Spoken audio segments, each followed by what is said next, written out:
नमस्कार दोस्तों, कैसे हैं आप लोग? गाइस, उम्मीद करती हूँ आप सब लोग बहुत अच्छे होंगे। नौकरी समाचार चैनल में आप लोगों का बहुत बहुत स्वागत है।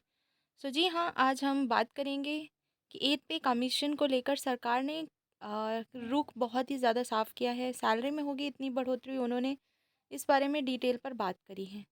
तो चलिए डिटेल पर बात करते हैं। और अगर चैनल पे फर्स्ट टाइम विजिट करें तो please you guys can subscribe this channel.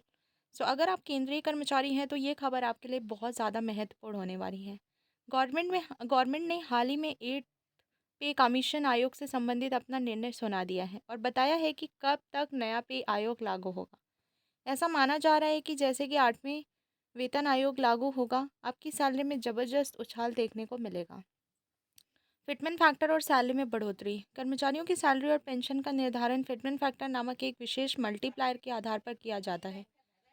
Experts का मानना है कि गवर्नमेंट को 8th पे आयोग में कम से कम 2.57 का फिटमेंट फैक्टर अपनाना चाहिए। कुछ रिपोर्ट्स में बताया गया है कि अगर ये 2.57 के हिसाब से लागू किया जाता है तो केंद्रीय कर्मचारियों की सैलरी में 157% तक की बढ़ोतरी देखने को मिल सकती है।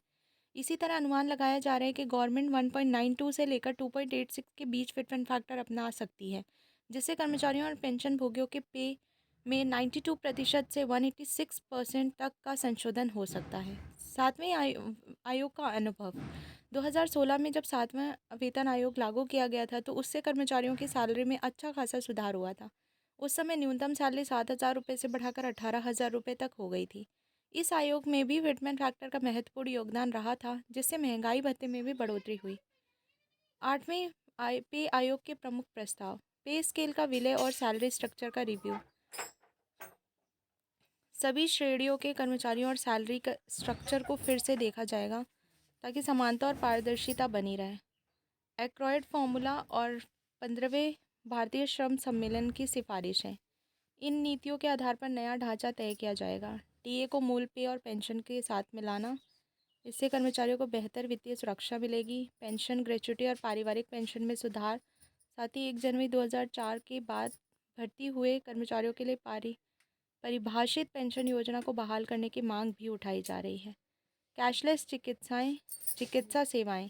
सीजीएचएस सुविधाओं में सुधार करके चिकित्सा सेवाओं को और भी पेंशन परेशानी मुक्त बनाया जाएगा। शैक्षिक भत्ते और छात्रावास सब्सिडी। स्नातकोत्तर स्तर तक बच्चों के लिए शिक्षा भत्ते और छात्रावास सब्सिडी में वृद्धि की जाएगी। लागू होते ही केंद्रीय कर्मचारियों की सैलरी में भारी बढ़ोतरी होने की उम्मीद है। फिटमेंट फैक्टर के आधार पर सैलरी में संभावित उछाल से न केवल महंगाई से लड़ने में मदद मिलेगी, बल्कि कर्मचारियों और पेंशन भोगियों को बेहतर वित्तीय सुरक्षा भी प्राप्त होगी। यह नया पे आयोग आपके लिए एक बड़ा तोहफा साबित हो सकता है, जिससे आपके रोज़मर्रा के खर्चों में भी राहत आएगी। इस तरह 8th पे कमीशन के लागू होते ही आने वाला पे संशोधन कर्मचारियों के लिए एक नई उमंग और बेहतर आर्थिक स्थिति का संदेश लेकर आता है। So that's all in this part. We will meet in the next video. That's all. Thank you.